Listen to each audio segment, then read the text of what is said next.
இந்திய எல்லையிலே போர் மேகங்கள், பாகிஸ்தானோடு இன்றைக்கு ஏற்பட்டிருக்கிற உரசல், தீவிரவாதிகள் அத்துமீறி இந்தியாவிற்குள்ளே நுழைந்து பாவி பொதுமக்கள் 26 பேர் உயிரை பலி கொண்டதற்கு இன்று இந்திய அரசாங்கம் தீவிரவாதிகளின் முகாம்களின் மீது தாக்குதல் நடத்தி கொண்டிருக்கின்றது. இதனுடைய தொடர்ச்சி என்னாகும், என்னென்ன விளைவுகள் ஏற்படும் என்ற கேள்விகள் எல்லா திசையிலும் எதிரொலித்துக் கொண்டிருக்கிறது. நாளைய தினம் நாடாளுமன்றத்தில் டெல்லியில் அனைத்து கட்சி கூட்டத்தை அரசாங்கம் கூட்டியிருக்கின்றது.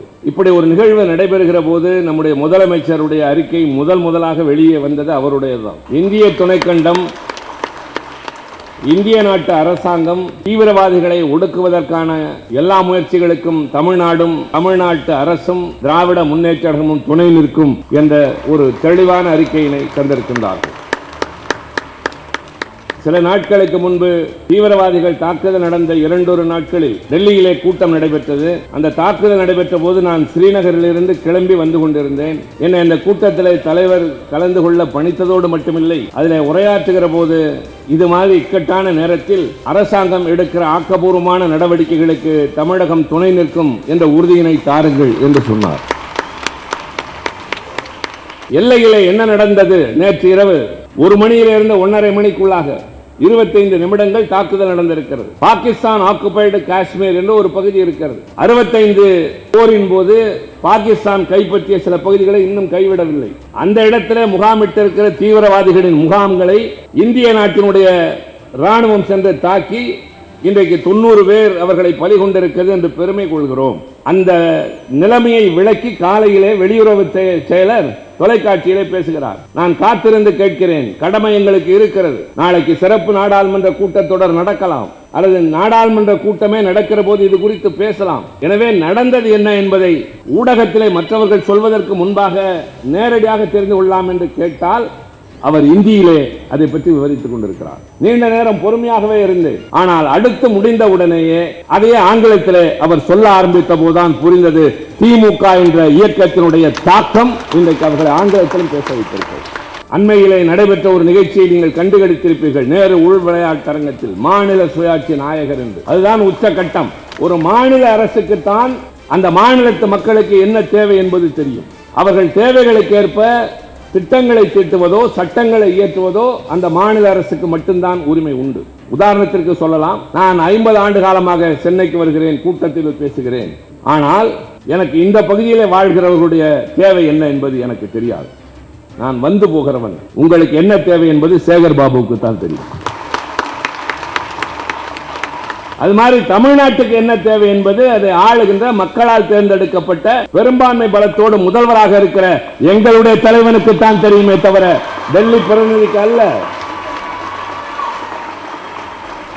டெல்லியிலே ஆளுகிறவர்களுக்கு அல்ல. அவர்கள் எங்களை கலந்து பேசிதான் எதையும் செய்ய வேண்டும். சில பேர் இதை ஊன்றி கவனிக்க வேண்டும். இன்னும் சரியாக 10 மாதத்தில் தமிழ்நாட்டில் பொது தேர்தல் நடைபெற இருக்கின்ற இந்த தேர்தல் என்பது எப்பொழுதும் வந்து போகிற தேர்தல் அல்ல. இது ஒரு தத்துவ போர். தமிழ்நாடு தொடர்ந்து திராவிட மண்ணினுடைய தாக்கத்தின் அதே தொடர்ச்சியிலே இருக்க போகிறதா, அல்லது வேறு எங்கிருந்தோ வந்து நமக்கு ஒவ்வாத கருத்துக்களை சொல்லுகிறவர்கள் யாருடைய துணையாவது எவர் முதுகிலாவது ஏறி இங்கே குழப்பம் ஏற்படுத்த மாட்டோமா என்று அதிகார துணையோடு வருகிறவர்களும் சந்திக்கின்ற தேர்தல். நான் பேசுவதற்கு முன்னால் ஒன்றை சொல்லியாக வேண்டும். வந்திருக்கிற தோழர்களுக்கு இது மிக முக்கியமான காலகட்டம் என்பதால் இந்திய எல்லையிலே போர் மேகங்கள், பாகிஸ்தானோடு இன்றைக்கு ஏற்பட்டிருக்கிற உரசல், தீவிரவாதிகள் அத்துமீறி இந்தியாவிற்குள்ளே நுழைந்து அப்பாவி பொதுமக்கள் 26 பேர் உயிரை பலி கொண்டதற்கு இன்று இந்திய அரசாங்கம் தீவிரவாதிகளின் முகாம்களின் மீது தாக்குதல் நடத்தி கொண்டிருக்கின்றது. இதனுடைய தொடர்ச்சி என்னாகும், என்னென்ன விளைவுகள் ஏற்படும் என்ற கேள்விகள் எல்லா திசையிலும் எதிரொலித்துக் கொண்டிருக்கிறது. நாளைய தினம் நாடாளுமன்றத்தில் டெல்லியில் அனைத்து கட்சி கூட்டத்தை அரசாங்கம் கூட்டியிருக்கின்றது.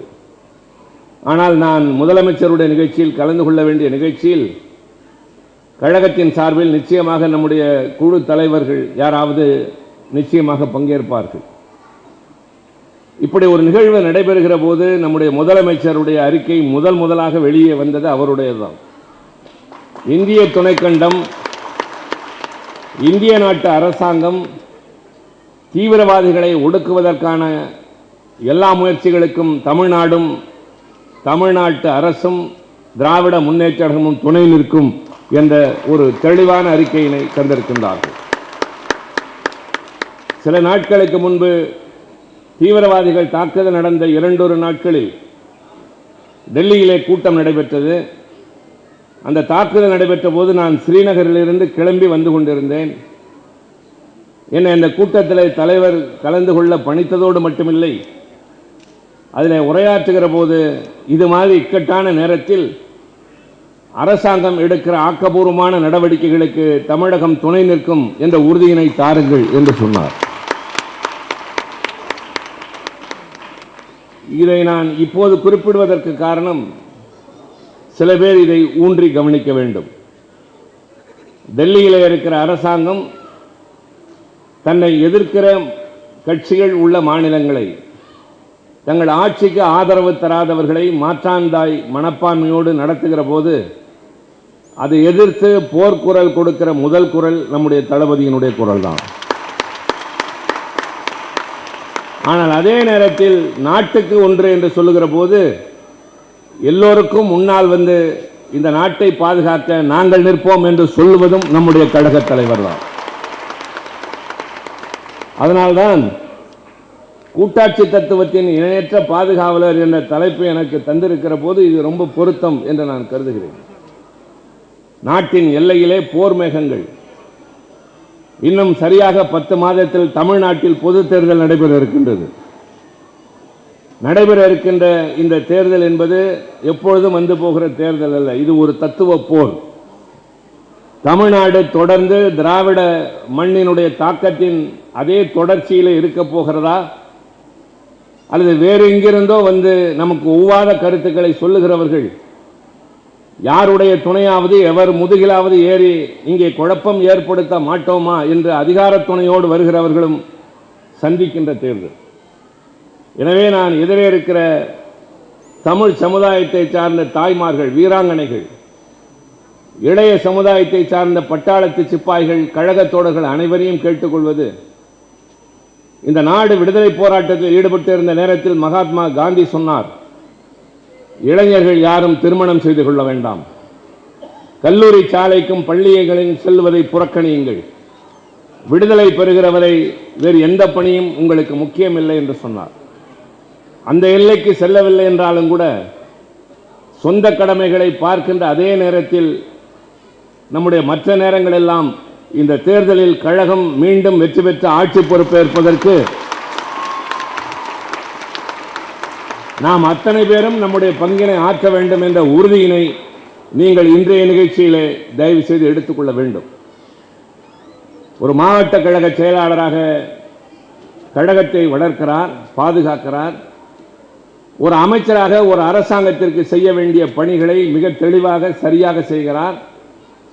திராவிட முன்னேற்ற கழகத்தின் மீது சுமத்தப்படுகின்ற பழிகளுக்கு இவர்கள் ஆன்மீகத்திற்கு எதிரானவர்கள், இவர்கள் மத நம்பிக்கை உடையவர்களை ஏற்றுக்கொள்வதில்லை என்ற பொய்யான குற்றச்சாட்டுகளை புறந்தள்ளுகின்ற அளவிற்கு சீரிய பணிகளை மேற்கொண்டு இந்த ஆட்சிக்கு பெருமை சேர்த்திருக்கிறவர் தம்பி சேகர் பாபு. அந்த மாவட்டத்தில் இருக்கக்கூடிய நீங்கள் எப்படி கழகத்தின் தலைவர் கழகத்தே ஒரு கண்ணாகவும் தமிழ்நாட்டு மக்களை இன்னொரு கண்ணாகவும் கொண்டு இந்த இயக்கத்தையும் நாட்டையும் வழிநடத்துகிறாரோ, அதை போல நீங்களும் இந்த தேர்தலிலே உங்களுடைய பணி என்பது தேர்தல் நேரத்தில் அல்ல, இன்றிலிருந்து நம்முடைய ஆட்சியின் 5வது ஆண்டின் முதல் நாள் தொடக்க இன்றிலிருந்து நம்முடைய பணி அத்தனையும் மக்களை சந்திப்பது, கருத்துக்களை விளக்குவது, மாற்று சிந்தனை கொண்டவர்களை சந்திக்க நேர்கிற போது நம்முடைய வாதங்களின் மூலம் அவர்களுடைய மனதை மாற்றுவது. இவ்வளவு சிறப்பாக இதுவரை எந்த ஆட்சியும் திட்டங்களை நிறைவேற்றியது இல்லை. கோரிக்கைகள் வைத்து மதிக்காத ஆட்சிகள் இருந்தது. ஆனால் கோரிக்கைகளை வைக்க அவசியம் இல்லாமல் யாருக்கு என்ன தேவை என்பதை உணர்ந்து நிறைவேற்றுகின்ற ஒரு முதல்வரின் ஆட்சி இன்றைக்கு தமிழ்நாட்டில். எனக்கு பின்னாலே உரை நிகழ்த்த இருக்கிற 3 பேரும் 3 வெவ்வேறு தலைப்புகளில் உரையாற்றினாலும் இது அத்தனையும் அவர்கள் நிச்சயமாக தொட்டு பேசுவார்கள், சிலவற்றை விரித்தும் சொல்வார்கள். இந்த ஆட்சியினுடைய சிறப்புகள், செய்திருக்கக்கூடிய சாதனைகள், அதனாலே பயன் பெற்றிருக்கக்கூடியவர்கள் யார் யார் என்றெல்லாம் அவர்கள் பட்டியலிடுவார்கள். என்னுடைய கடமை இன்று கொள்கை வழி நின்று இயக்கம் எப்படி போராடுகிறது என்பதை சொல்ல வேண்டிய பொறுப்போடு நான் இந்த கருத்தரங்கத்தின் முதலில் தொடங்கி வைக்கிற மாதிரி நான் உங்கள் முன்னால் இப்போது உரை நிகழ்த்தி கொண்டிருக்கிறேன். இந்திய துணைக்கண்டத்தினுடைய ஒரு தனிப்பெரும் சிறப்பு, இது ஒரு கூட்டாட்சி தத்துவத்தை கடைபிடிக்கிற நாடு. கூட்டாட்சி தத்துவம் என்றால் என்ன பொருள்? ஒரு நாடு என்று சொன்னால் ஒரு மொழி, ஒரு இனம், ஒரு பண்பாடு, ஒரு மதத்தை சார்ந்தவர்கள் இருக்கக்கூடிய நாடுகள் உண்டு. ஆனால் இந்தியா என்பதை அறிஞர் அண்ணா சொன்னார். தமிழ்நாடு என்ற பெயர் மாற்றத்திற்கு அவர் நாடாளுமன்றத்தில் பேசுகிற போது நாட்டுக்குள்ளேயே நாடா என்ற ஒரு கேள்வி எழுந்தது. அப்போதான் அண்ணா சொன்னார், இந்தியாவே ஒரு நாடு அல்ல, அது ஒரு துணைக்கண்டம். காரணம், இங்கே பல மொழி பேசுகிறவர்கள், பல இனங்களை சார்ந்தவர்கள், பல பண்பாடுகள் உண்டு. எல்லோரும் சேர்ந்து வாழ இசைந்து வருகிறோம். நம்முடைய வேற்றுமைகள் இருக்கலாம், மதத்தால், இனத்தால், மொழியால், பண்பாட்டால், உணவால், உடையால் ஒவ்வொருவரும் மாறுபட்டு இருக்கிறோம். ஆனால் எல்லோரும் சேர்ந்து வாழ ஒன்று சேர்ந்து வருவதைத்தான் வேற்றுமையில் ஒற்றுமை என்ற தத்துவத்தோடு செயல்படுகிற இந்த நாடு. அப்படி செயல்படுகிற போது ஒன்றியத்தில் இருக்கிற அரசு என்பது எல்லாருடைய முதலாளியும் அல்ல, மாநிலங்களுடைய தொகுப்பு தான் இந்தியா என்ற ஒன்றியம். India, that is Bharat, shall be the union of states என்று அரசியல் சட்டத்தின் முதல் வரியிலேயே வரும். இந்தியா என்பது மாநிலங்களின் ஒன்றியம் என்று வரும். அது பற்றி அறிஞர் அண்ணாவிடம் ஒரு முறை கேட்டபோது யூனியன் இஸ் அன் ஆனியன் என்று சொன்னார். விளக்கம் கேட்டார்கள். வெங்காயம் என்பதை ஒவ்வொரு இழையாக பிரித்து கொண்டே வந்தால் கடைசியாக ஒன்றுமே இருக்காது. பல இழைகள் ஒன்று சேர்கிற போது அது ஒரு காயாக, வெங்காயமாக மாறுகிறது என்று சொல்வதை போல பல மாநிலங்களுடைய தொகுப்பு தான் இந்திய ஒன்றியமே தவிர அது தனியாக பிறந்து வந்தது அல்ல. 1947 நாம் விடுதலை அடைகிற போது இன்றைய இந்தியா கிடையாது. 1950 குடியரசாகிற வருகின்ற வரை இந்தியாவினுடைய ஆட்சி மொழி என்பது ஆங்கிலமாகத்தான் இருந்தது, இந்தி என்பது கிடையாது. அரசியல் சட்டம் நிறைவேறுகிற போது நடைபெற்ற விவாதத்தில் இந்தி மட்டுமே தான் ஆட்சி மொழியாக இருக்கும் என்று பலர் முன்மொழிந்த போது, இல்லை ஆங்கிலமே தான் தொடர வேண்டும் என்று வேறு சிலர் வாதிட்ட பொழுது, இருதரப்பும் சமமாக வந்த நிலையில் ஒரு கட்டத்தில் ஒற்றை வாக்கு வித்தியாசத்தில் இந்தி இருக்கலாம் என்று முடிவெடுத்த நேரத்தில் இந்தி இந்த நாட்டின் ஆட்சி மொழியாக இருக்கும், ஆங்கிலமும் இணை ஆட்சி மொழியாக இருக்கும். 15 ஆண்டுகளுக்குள் நாடாளுமன்றம் எந்த சட்டத்தையும் இயற்றாத பட்சத்தில் ஆங்கிலம் என்பது அறவே அகன்று இந்தி மட்டுமே ஆட்சி மொழியாக இருக்கும் என்ற ஒரு பிரிவு அரசியல் சட்டத்தில் உண்டு. இதை உணர்ந்தவர்கள் இந்தியாவின் வேறு எந்த பகுதியிலும் இல்லை. நம்முடைய பிரதமரோ உள்துறை அமைச்சரோ அடிக்கடி சொல்வது, நாங்கள் கூட இந்தி பேசாத மாநிலத்திலிருந்து தான் வருகிறோம் என்று சொல்வார்கள். இந்தி பேசாத மாநிலத்திலிருந்து வருகிறவர்களை தவிர அவர்கள் இந்திக்கு துணை போகிறவர்கள். இந்தியை தங்கள் தோளிலும் தலையிலும் சுமந்து கொண்டு அதற்கு மேலாக சமஸ்கிருதத்தை கொண்டு வர வேண்டும் என்று பாடுபடுகிறவர்கள். அரசியல் சட்டத்தின் இந்த ஆபத்தான பிரிவை முதலில் உணர்ந்த ஒரே மாநிலம் தமிழ்நாடு, ஒரே கட்சி திராவிட முன்னேற்ற கழகம். அதனால்தான் 1965 மாணவர் போராட்டம் பெரிய அளவிலே வெடித்தது. களப்பழி முதல் பழி 64 கீழப்பழூர் சின்னசாமி என்று தொடங்கி அது விரிந்தது. நான் சுருக்கமாகவே சொல்ல விரும்புகிறேன். அறிஞர் அண்ணா அவர்கள் இன்றைக்கு நான் இருக்கிற மாநிலங்களவை, பெருமை மிக்க அந்த அவை, அது அண்ணா நாடாளுமன்ற உறுப்பினராக இருந்தபோது இதை எதிர்த்து பேசியிருக்கிறார். திராவிட நாடு என்பதை விளக்கி பேசியிருக்கிறார். எங்களை நீங்கள் வஞ்சிக்கிறீர்கள் என்பதை எங்கோ சென்னையிலே ஒரு மூலையிலே நின்று பேசவில்லை, டெல்லி பட்டணத்தில் இந்தியை திணிக்கிறவர்களுக்கு முன்னால், வடபுலத்தை ஆதிக்கம் செலுத்துகிறவர்களுக்கு முன்னால் என்று அண்ணா துணிச்சலாக பேசியதன் விளைவு ஆட்சி மொழி சட்டத்தில் திருத்தம் வந்தது. நண்பர்களை தெரிந்து கொள்ளுங்கள், இன்றைக்கு ஆங்கிலமும் ஆட்சி மொழியாக தொடர்கிறது என்பதற்கு காரணம் நம்முடைய பேரியக்கம் தான். இன்று காலை தொலைக்காட்சிகளில் வெளியுறவுத்துறையினுடைய செயலாளர் எல்லையிலே என்ன நடந்தது, நேற்று இரவு 1 மணியிலிருந்து 1:30 மணிக்குள்ளாக 25 நிமிடங்கள் தாக்குதல் நடந்திருக்கிறது. பாகிஸ்தான் ஆக்குபைடு காஷ்மீர் என்று ஒரு பகுதி இருக்கிறது. 65 போரின் போது பாகிஸ்தான் கைப்பற்றிய சில பகுதிகளை இன்னும் கைவிடவில்லை. அந்த இடத்திலே முகாமிட்டிருக்கிற தீவிரவாதிகளின் முகாம்களை இந்திய நாட்டினுடைய இராணுவம் சென்று தாக்கி இன்றைக்கு 90 பேர் அவர்களை பலி கொண்டிருக்கிறது என்று பெருமை கொள்கிறோம். அந்த நிலைமையை விளக்கி காலையிலே வெளியுறவு செயலர் தொலைக்காட்சியிலே பேசுகிறார். நான் காத்திருந்து கேட்கிறேன். கடமை எங்களுக்கு இருக்கிறது.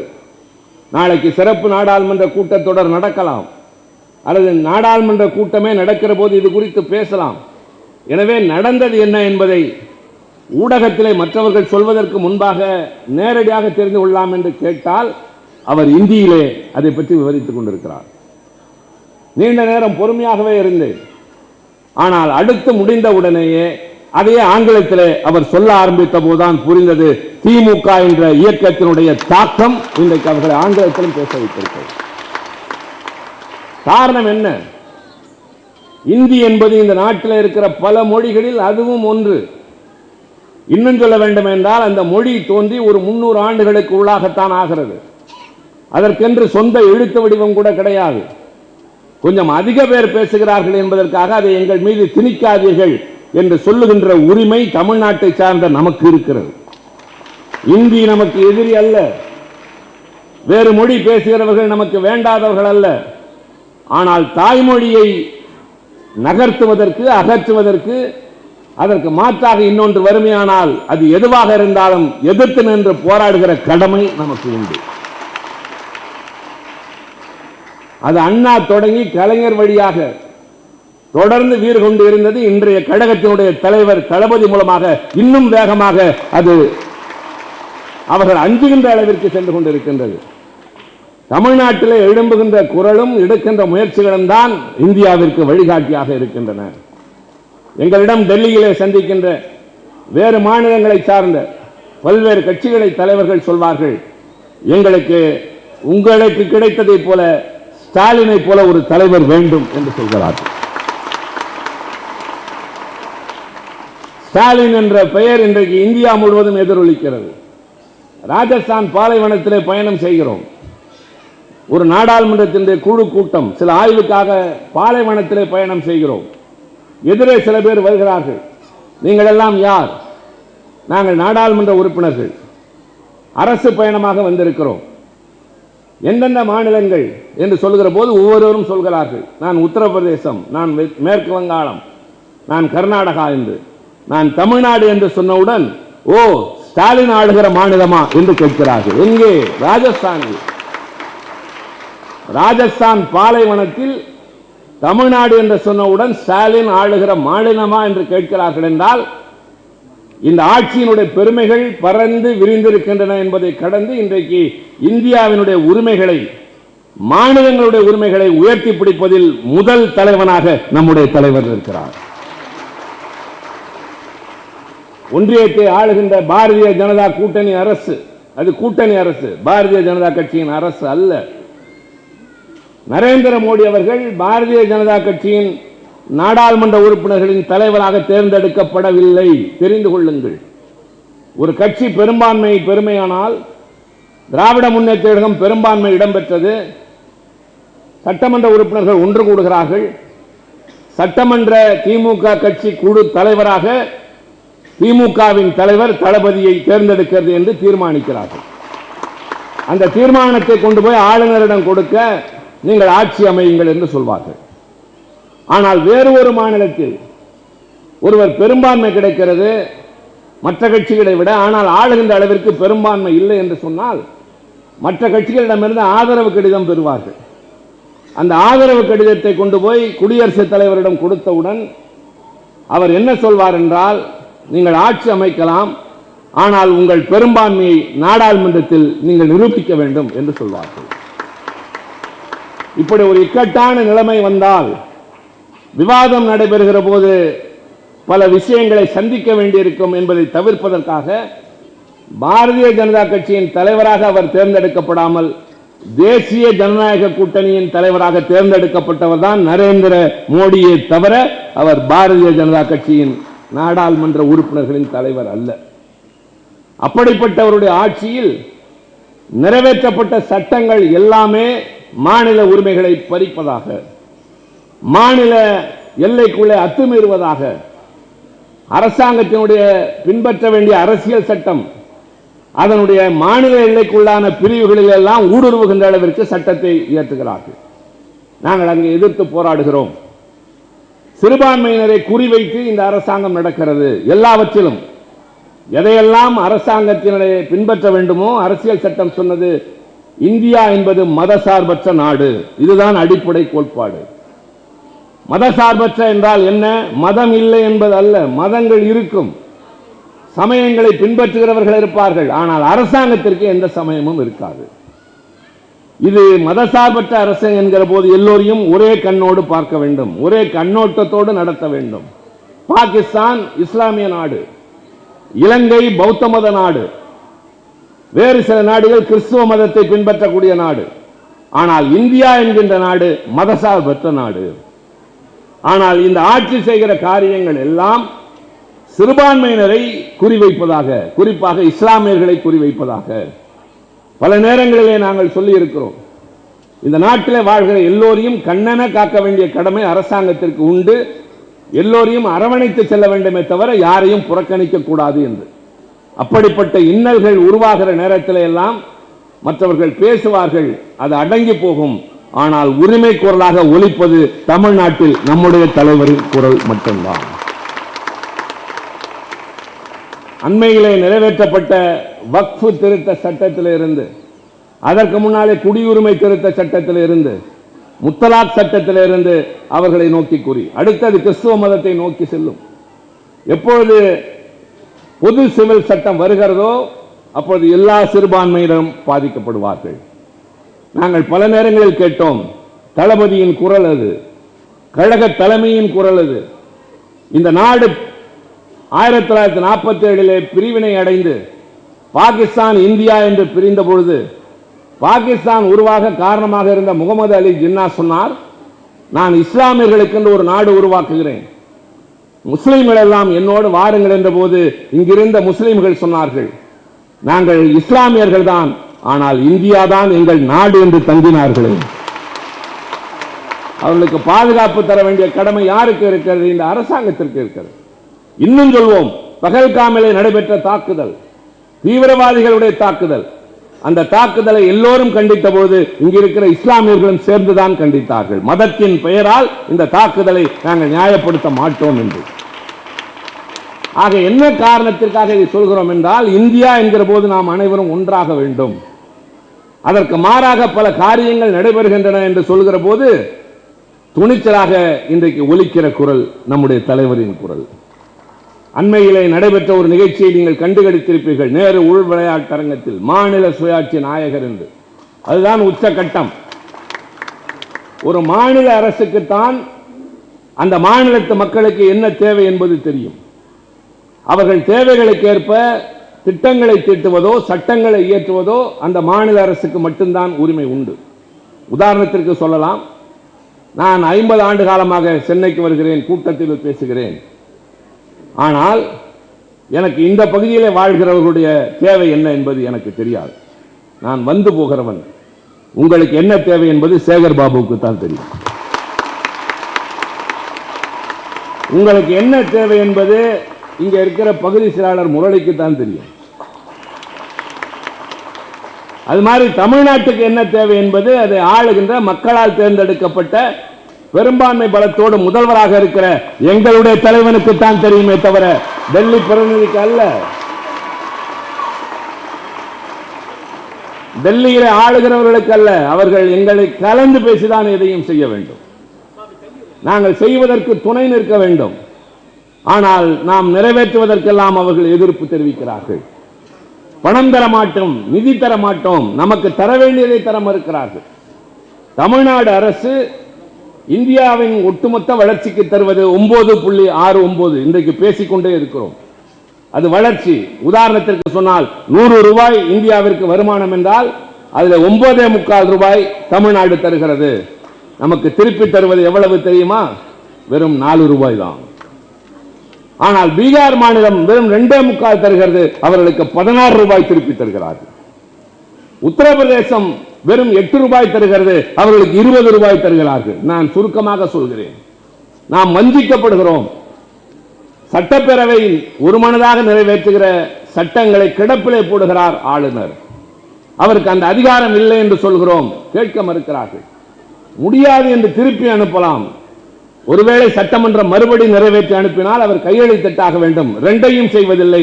உள்ளே வைத்து அவர் பூட்டி வைத்திருந்ததை கேட்டு பார்த்தோம், சொல்லி பார்த்தோம், போராடி பார்த்தோம், முறையிட்டு பார்த்தோம், டெல்லியிலும் சொல்லி பார்த்தோம்.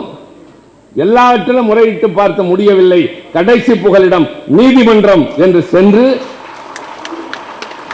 நம்முடைய தலைவர் ஒரு பெரிய உரிமையை பெற்று தந்திருக்கிறார்.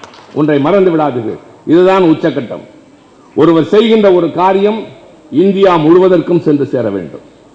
ஒருவர் எடுக்கிற முயற்சி தனக்காக இருக்கலாம். தலைவர் கலைஞர் சொல்வார் அல்லவா, ஆகாரத்திற்காக அழுக்கை தின்று தடாகத்தை சுத்தம் செய்கிறதே மீன், அதன் சுயநலத்திலும் பொதுநலம் இருக்கிறது என்று. இது சுயநலம் அல்ல.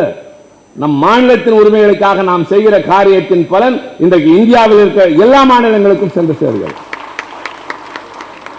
முத்தமிழறிஞர் கலைஞர் முதல்வராக இருக்கிறார். அதுவரை யாருக்கும் தோன்றாத சிந்தனை அவருக்கு தான் வந்தது.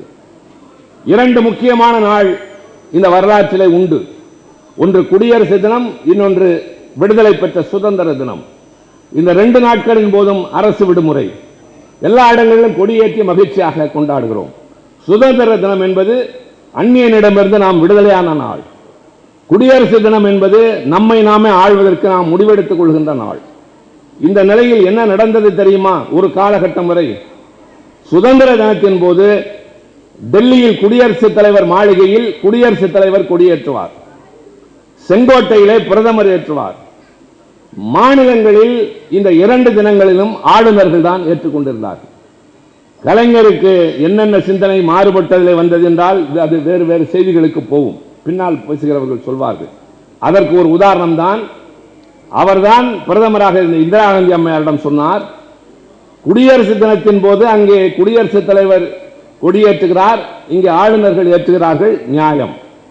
ஆனால் சுதந்திர தினத்தின் போது மக்களால் தேர்ந்தெடுக்கப்பட்ட பிரதமர் கொடியேற்றுகிறார் என்றால் மாநிலங்களிலே மக்களால் தேர்ந்தெடுக்கப்பட்ட முதலமைச்சர் தானே கொடியேற்ற வேண்டும் என்று சொன்னார். அதில் இருந்த நியாயத்தை புரிந்து கொண்ட அம்மையார் இந்திரா காந்தி சரி என்று இசைவு தெரிவித்து அதை ஆணையாக பிறப்பித்து சரித்திரத்திலே முதலாக சென்ட் ஜார்ஜ் கோட்டையிலே தலைவர் கலைஞர் கொடியேற்றிய பொழுது அதே நாளில் இந்தியாவின் எல்லா மாநிலங்களிலும் முதலமைச்சர்கள் கொடியேற்றினார்கள். அதே போல இன்றைய முதலமைச்சர் நீதிமன்றத்திற்கு சென்று உச்ச நீதிமன்றத்திலே உத்தரவு பெற்று வருகிறார். மாநில சட்டப்பேரவை நிறைவேற்றுகிற சட்டங்களை, ஒருமனதாக நிறைவேற்றுகிற சட்டங்களை, மக்களுக்கான சட்டங்களை கையெழுத்திட வேண்டிய ஆளுநர் குறிப்பிட்ட காலத்திற்குள் திருப்பி அனுப்ப வேண்டும். திருப்பி அனுப்பி மீண்டு வந்தால் கையெழுத்திட வேண்டுமே தவிர அதை கிடப்பிலே போடுவதற்கு உரிமை கிடையாது. அப்படி கிடப்பிலே வைத்தால் நீதிமன்றமே அரசியல் சட்டம் தந்திருக்கிற உரிமையின் அடிப்படையில் அவர்கள் நிறைவேற்றியது எல்லாம் சட்டமாக்கும் என்ற சரித்திர சாதனை. நான் சிலிர்த்து போனவனாக பேசுகிறேன். ஒரு மாநில சட்டப்பேரவை நிறைவேற்றியதற்கு கையெழுத்திட வேண்டிய ஆளுநர் மறுத்த போது நீதிமன்றம் சொல்கிறது, நாங்கள் அத்துமீறி அல்ல, உரிமைகளை கடந்த அல்ல, இன்னொருவர் அதிகாரத்தை பறித்து அல்ல, அரசியல் சட்டம் உச்ச நீதிமன்றத்திற்கு தந்திருக்கிற அதிகாரத்தின்படி அவர்கள் நிறைவேற்றியதை சட்டமாக இந்த நீதிமன்றம் அறிவிக்கிறது என்று சொல்லி 10 மசோதாக்கள் நிலுவையில் என்றது சட்டமாகி இன்றைக்கு தமிழ்நாட்டில் இருக்கிற எல்லா பல்கலைக்கழகங்களுக்கும் வேந்தர் தமிழ்நாட்டின் முதலமைச்சர் மாண்புமிகு தளபதி. இது தமிழ்நாட்டில் மட்டுமல்ல, இந்தியாவின் எல்லா மாநில முதலமைச்சர்களும் அங்கு இருக்கிற பல்கலைக்கழகத்தின் வேந்தர்களாக பொறுப்பேற்கிறார். எப்படி கலைஞர் கொடியேற்றி வைக்கிற உரிமையை பெற்றுத் தந்தாரோ எல்லா மாநில முதல்வர்களுக்கும், அதுபோல இன்றைக்கு நீங்கள் நிறைவேற்றுகிற சட்டங்கள் தானாகவே அது சட்டமாகும். ஆளுநர் கையெழுத்திட வேண்டும், இல்லாவிட்டால் வாயை மூடிக்கொண்டு சும்மா இருக்க வேண்டும் என்ற சட்டத்தை, உத்தரவை சேகர் பாபு சொல்லவில்லை, தமிழ்நாட்டின் முதலமைச்சர் சொல்லவில்லை, உச்ச நீதிமன்றம் சொல்லியிருக்கிறார். நீதிமன்றம், சட்டங்களை இயற்றுகிற மன்றம், இவர்களுக்கெல்லாம் தனி மரியாதை உண்டு. செப்பரேஷன் ஆஃப் பவர்ஸ் என்று சொல்வார்கள். Executive, legislature and judiciary. Executive என்பது நிர்வாகம், லெஜிஸ்லேச்சர் என்பது இப்போது நாங்கள் இருக்கிற அவையை போல சட்டங்களை இயற்றுகிற மன்றம், நீதிமன்றம் அந்த சட்டங்கள் சரியா இல்லையா என்று பார்க்க வேண்டியது ஒரு கேள்வி வரும் IAS தேர்வுகளில். இந்த மூன்றில் எது உயர்ந்தது? குடியரசுத் தலைவரா, நாடாளுமன்றமா, நீதிமன்றமா என்றால் அதனுடைய பதில் இதில் எதுவும் இல்லை, அரசியல் சட்டம் தான் எல்லாவற்றிற்கும் உயர்ந்தது. The guiding force. நாடாளுமன்றம் சட்டத்தை இயற்றினால் அரசியல் சட்டத்திற்கு உட்பட்டு இயற்ற வேண்டும். நிர்வாகம் எதை செய்தாலும் அரசியல் சட்டத்திற்கு உட்பட்டு செய்ய வேண்டும். அதே போல உச்ச நீதிமன்றம் எல்லாம் அரசியல் சட்டத்திற்குள் இருக்கிறதா என்று உயர் நீதிமன்றமோ உச்ச நீதிமன்றமோ பார்க்க வேண்டும். ஆக அவ்வளவு சிறப்பான ஒரு அரசியல் சட்டத்தை இந்த நாட்டிலே பெரும் அறிஞர்கள் உட்கார்ந்து 3 ஆண்டுகள் விவாதித்து நம் கையிலே தந்துவிட்டு போயிருக்கிறார். ஆனால் அம்பேத்கர் தலைமையிலே வரைவு செய்யப்பட்ட அந்த அரசியல் சட்டம் நம் கையில் இருக்கிறது. அதன் அடிப்படையில் தான் இன்றைக்கு நீதிமன்றம் அரசியல் சட்டத்தை காத்து மாநிலத்தின் உரிமைகளை உயர்த்தி பிடித்திருக்கிறது. ஆனால் அது அத்தனைக்கும் காரணம் ஒரு தலைவன், நம் தலைவன், தமிழ்நாட்டின் முதல்வன். ஆக ஏதோ நம்முடைய தலைவர் என்பதற்காக உயர்த்தி பேசுகிறோம் என்பதல்ல. நாட்டு மக்கள் சிந்தித்து பார்க்கட்டும். யாருடைய ஆட்சியில் இப்படி கேட்காமலே திட்டங்கள் அணிவகுத்து தொடங்குகின்றன? யாரை நாங்கள் கருதாமல் இருக்கிறோம்? தாய்மார்கள், பிள்ளைகள், பள்ளிக்கூடம் போகிற குழந்தைகள், மாணவர்கள், விவசாயிகள், தொழிலாளர்கள், தொழில் செய்கிறவர்கள், இப்படி எல்லா தரப்பினரையும் பார்த்து பார்த்து அவர்களுக்கு திட்டங்களை திட்டுகிற ஒரே அரசு என்பதோடு மட்டுமில்லை, உரிமைகளை பாதுகாக்கிறோம். அதே நேரத்தில் இந்த நாட்டுக்கு ஏதாவது ஆபத்து என்றால் நாங்கள் இருக்கிறோம் என்று முன்னால் வந்து நிற்பதும் நாம் தான். தம்பி அப்துல்லா ஒரு நாள் நாடாளுமன்றத்தில் பேசுகிற போது அவருடைய வார்த்தை தவறாக புரிந்து கொள்ளப்பட்டு திமுகவை தீவிரவாத கட்சி என்பது போல அங்கே விமர்சித்தார்கள். கடுமையான கொந்தளிப்பு. நான் குறுக்கிட்டு பேசினேன். என்னை பேச அனுமதித்தார்கள். நான் சொன்னேன், ஒன்றை புரிந்து கொள்ளுங்கள், திமுகவை பிரிவினைவாத கட்சி என்று அந்த காலத்திலும் சொல்லாதீர்கள். நாங்கள் திராவிட நாடு கேட்டது உண்மை. ஆனால் அந்த கோரிக்கையை கைவிட்டோம். கோரிக்கை அல்லது எங்கள் கொள்கை, எங்கள் உயிர், நாங்கள் நினைத்தது. ஆனால் எப்போது கைவிட்டோம் தெரியுமா? சீனா இந்தியாவின் மீது படையெடுத்த போது, தம்பி வீடு இருந்தால்தான் ஓடு மாற்ற முடியும் என்று சொல்லி ஒரு கொள்கையை கொடுத்து இயக்கத்தையும் நாட்டையும் அண்ணா காக்க வந்தார். பங்களாதேஷ் யுத்தத்தின் போது உத்தரப்பிரதேசம் போன்ற பெரிய மாநிலங்கள் கூட தராத அளவிற்கு 6 கோடி ரூபாயை அள்ளி கொடுத்தவர் தமிழ்நாட்டின் முதலமைச்சர் எங்கள் தலைவர் கலைஞர். எல்லா நேரங்களிலும் நாங்கள் இப்படித்தான் இருப்போம், எங்களை கொச்சைப்படுத்த வேண்டாம் என்று பேசிய பொழுது மாநில உரிமைகளை காக்க போராடுவோம், ஆனால் இந்த நாடு என்று வருகிற போது எங்களைப் போல அதை பாதுகாக்கிறவர்கள் எவரும் இல்லை என்று சொன்னதை கேட்டார்கள், அமைதியானார்கள். இன்றைக்கும் அதுதான் நிலைமை. உரிமைகளுக்கு குரல் கொடுக்கிறோம், உறவுக்கு கை கொடுக்கிறோம். தீவிரவாதிகள் முகாம்கள் மீது தாக்குதலா? நீங்கள் எடுத்த நடவடிக்கை சரி. நீங்கள் தீவிரவாதிகள் மீது நடக்கிற தாக்குதல் எதுவாக இருந்தாலும் அதற்கு இந்த மாநிலம் துணை நிற்கும் என்ற பொறுப்புமிக்க முதலமைச்சர் மாநிலங்களின் உரிமைகளை உயர்த்தி பிடிக்கிறார், கூட்டாட்சி தத்துவத்தை பாதுகாக்கிறார், நாட்டு மக்களுக்கு நன்மை செய்கிறார். ஒரு கட்சியின் தலைவனாக, ஒரு கொள்கையின் காவலனாக, ஒரு மக்களினுடைய பாதுகாவலனாக, ஒரு தலைசிறந்த தலைவனாக இன்றைக்கு பரிணமித்து நிற்கிற நம்முடைய முதல்வரின் ஆட்சி இன்னும் தொடர வேண்டும் என்பதுதான் நம் முழக்கம். நாடு போற்றும் 4 ஆண்டு, தொடரட்டும் பல்லாண்டு என்று சொல்வது அவர் முதலமைச்சராக வேண்டும் என்ற சுயநலம் அல்ல, இவர் அமைச்சராகவே இருக்க வேண்டும் என்பதல்ல, மற்றவர்கள் எல்லாம் பதவியில் இருக்க வேண்டும் என்பதல்ல. இந்த கட்சி ஆட்சியில் இருந்தால் மக்கள் நலமுடன் வாழ்வார். காவலன் கண் விழித்திருந்தால் கல்வனின் பயம் இருக்காது. காவலனே கல்வனாகிவிட்டால் மக்களுக்கு நிம்மதி இருக்காது. திமுக நல்ல காவலன்.